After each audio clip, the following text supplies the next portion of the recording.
Welcome to my YouTube channel. Myself Vikas Nitsar.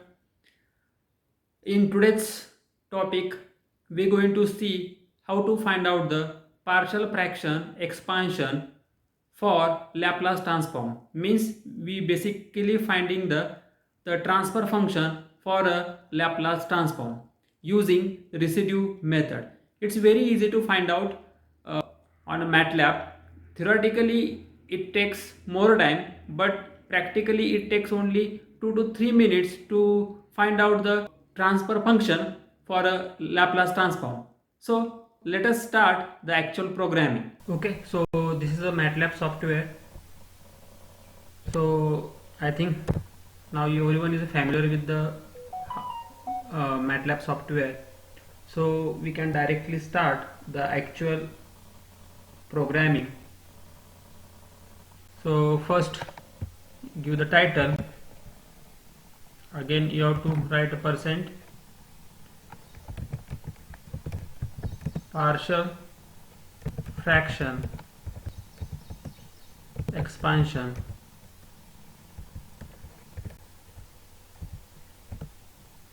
in Laplace transform. So this is the heading of today's lecture.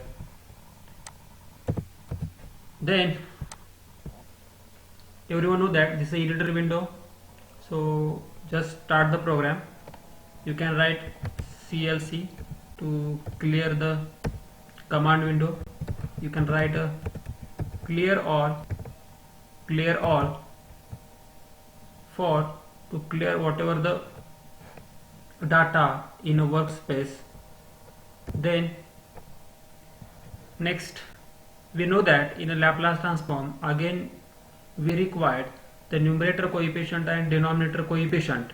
Then and then only we can find out whatever the pole sign zeros means what we can find out the transfer function for a Laplace transform by using a partial fraction expansion method. So for that we need numerator coefficient and denominator coefficient. So simply I will take for example b equal to input in bracket, enter the numerator coefficient,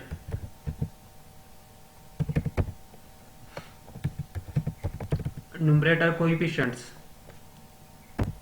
single numerator comma complete, bracket complete. Then same thing again I will copy this particular line, enter denominator coefficient. So through this you have to enter numerator and denominator coefficient in a command window, because we are going to take whatever the input through user in command window. Then you have to write the command for to find out the partial fraction expansion. The command is nothing but r comma p comma k square bracket complete equal to residue, okay, in bracket b comma a means numerator comma denominator. Whenever we find a partial fraction expansion for a z transform, in that case you have to write residue z, means you have to add here z for z transform, but for Laplace transform you have to write only the residue. Okay, so then just this is the program, very simple program. Then just click on the run. Then you have to save this program.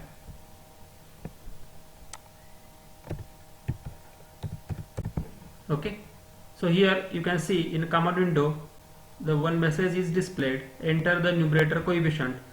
So whatever the numerator coefficients are there, you have to write in a square bracket. For example I will write 1 3, okay. Then I have to write denominator coefficient, so I will write 1 3 4, okay. Now you can see here that is R is equal to this, P is equal to this, and K equal to, that is a empty matrix. So but what is meant by the RPK? Again you can see, just go to the residue command, select it and just click on help on selection. Okay, so see here is a RPK is equal to residue. So what is mean by that?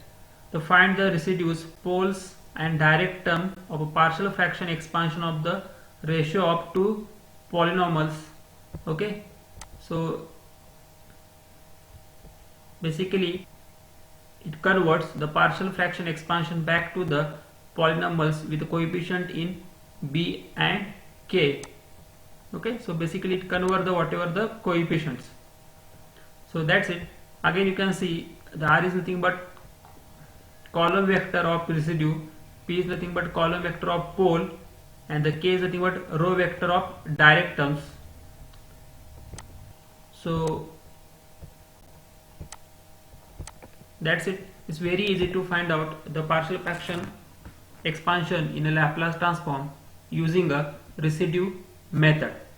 So I hope you will understand how to find it. If you like this video, then please subscribe my channel, share this video and like also. So thank you everyone.